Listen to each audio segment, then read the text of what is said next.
Oh, howdy all, grab yourself a beer, it's time for some part of Exile discussion. We've ascertained now, with a few days into the Archnemesis League, that the Treant Horde is one of the very strongest of the easy-to-compile Archnemesis recipes. So in order to get a Treant Horde, you are going to need to contribute a Toxic, a Sentinel, and a Steel Infused. All three of these are just normal drops that you will get reasonably commonly once you are in maps. And once you've done this, you can apply the Treant Horde to tremendously scale up the amount of copies of various rewards that you get.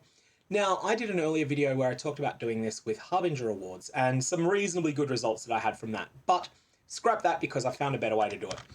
The reward that I consider to be the best to use in conjunction with Treant Horde is actually Scarabs. So the reason that I like Scarabs a lot is that Mirror Image is relatively easy to compile. Mirror Image requires an Echoist and a Soul Conduit. Both of these drop. They're both on the more uncommon end as far as I can tell, but both of them will drop and you will be able to get your hands on them. So the order that you want to do is the first Archnemesis that you fight in a zone, you're going to want to supply the Mirror Image option. The second one that you fight, you will also throw in the Treant Horde. So for the first one, everything that drops, you'll get one Scarab reward, which will be rolled twice, and you'll get the rarest result. Then afterwards, when you apply the Treant Horde, you get something like 7 or 8 rewards instead. I'm going to demonstrate this in a tier 5 map, and I'll just put this at 500% speed until we actually get to the relevant Archnemesis encounters.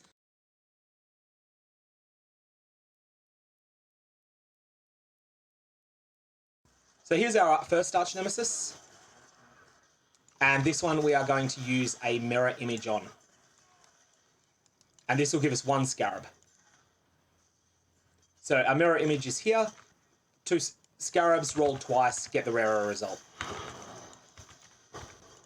And we actually got 2 rewards there. That's probably due to the fact that this is a 92% item quantity.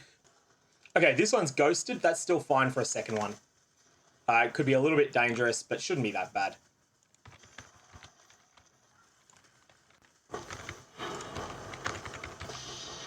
And you'll see there's Scarabs everywhere. They're all rusted, and now we are going to just go and do 2 more rewards, 2 more Archnemesis fights without any concern as to what the other mods are. So this is a good spot to do an unimportant combo. So here, I don't really have much in the way of combos available now, so let's just throw away something that's at least level 68 that we don't care about. Rewards are rolled an additional time and choosing the rarest result. Unfortunately, whilst that's cool, we will occasionally get something bad out of it. We'll get a ring instead of one of the other rewards we'd rather have. So it's not all up, but...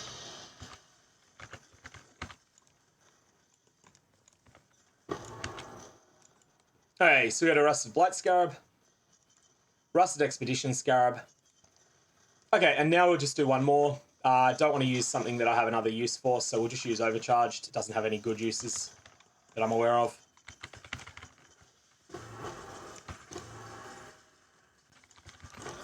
You'll see how tanky these monsters are.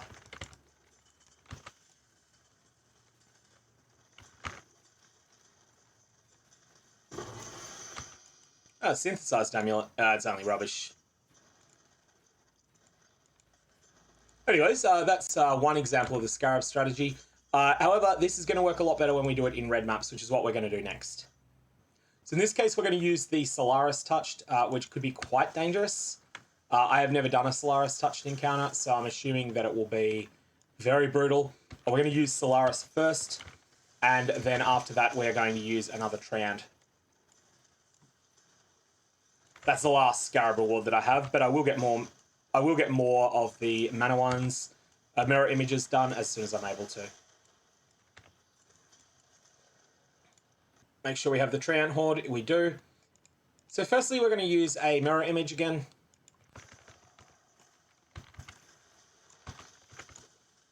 This fight could be quite hard. All the fights could be quite hard in this one. That's a Polished Scarab, which you notice we couldn't get last time. And now we're going to apply the Treant Horde to this one as soon as we've just cleared out all the trash around. I don't want to get this into an out of control situation. So now we'll do it. These monsters are really tough. Treant Horde.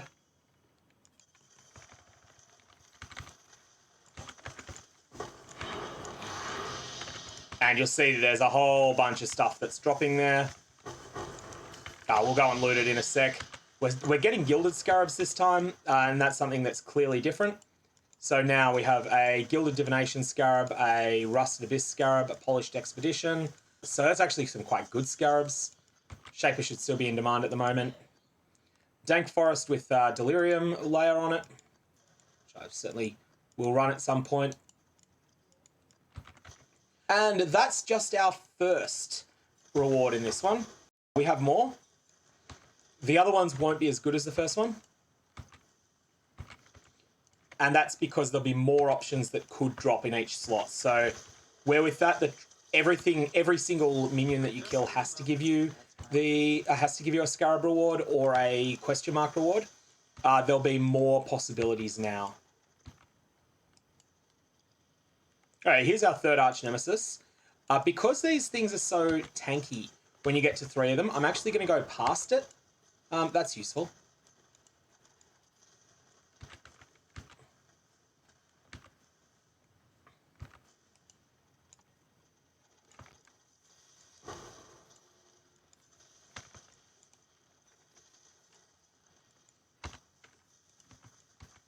So I'm going to go past it and drop down a town portal. That means that in the event that I die here, I can still complete the rest of the map. If I die and I just cannot get past this monster. So we're going to just use anything here that doesn't have a better use case for it. And Trickster's one of the better ones I've heard, and also is a fairly dangerous fight. So I'm just looking for something that I don't recognize as particularly dangerous, and that doesn't have anything really important. Vampiric is a good example. This isn't that dangerous, and it doesn't have any fantastic uses. It adds fossils into the drop pool.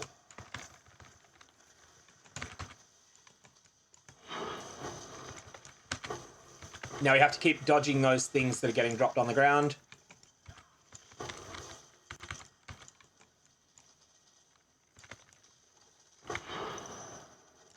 All right.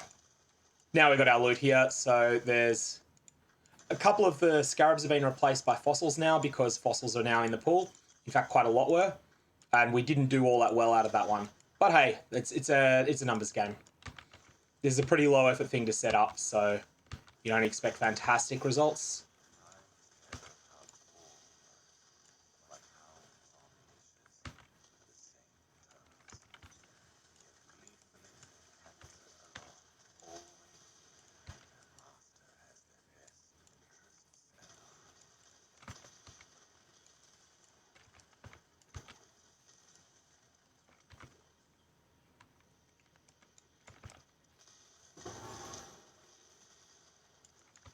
Stormweaver is one of the least useful of all of them. Stormweaver, all of the single element weavers seem really disappointing at endgame to me.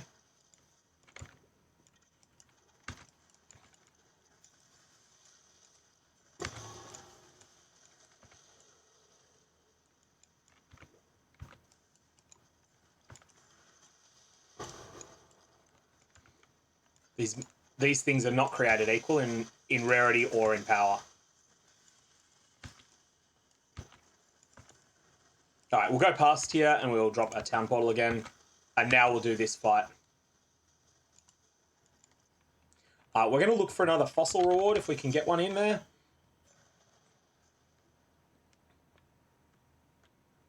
And Entangler sounds fine.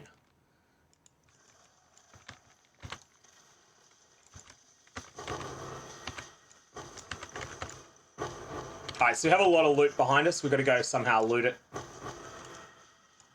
The actual Archnemesis itself is, of course, still alive and has a nasty dot on it, so... a dot that it inflicts on me. Don't know, play this very safe and careful. And there it goes. Fourth Archnemesis is no joke in a zone, especially in a tier 12. They start having really serious hit points. And at this point, we are just looting again and grabbing all of our Scarabs, all of our fossils and stuff like that. And you'll see that we're mostly getting polished, but we're getting some gilded as well. So that's definitely better in higher tier maps, even though I was using low tier actual recipes. And we got a total of 1, 2, 3. Oh, Abyss Scarabs are quite useful. 5, 6, 7, 8, 9, 10, 11, 12, 13, 14, 15, 16 Scarabs again out of that. So 16 Scarabs a map isn't bad. How much setup is this going to take? You're going to need to create your mirror image, and you're going to need to create your Treant Horde. These are going to require a map each to create, and additionally you're going to need to find all of the components for them, which I will list in the description of this video below. But otherwise I think it's something you can do maybe once every 15 maps or so. You can't trade these with each other, so you're going to have to find them yourself, whether you're in solo, self-found, or trade.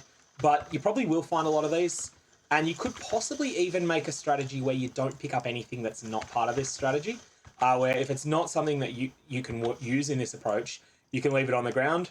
That's an option, or you can still just play Archnemesis as normal, but just pick a few that you don't pick up and then handle your inventory management that way. That's all I got. Mega Varlorbs have interesting results, and I will see you around.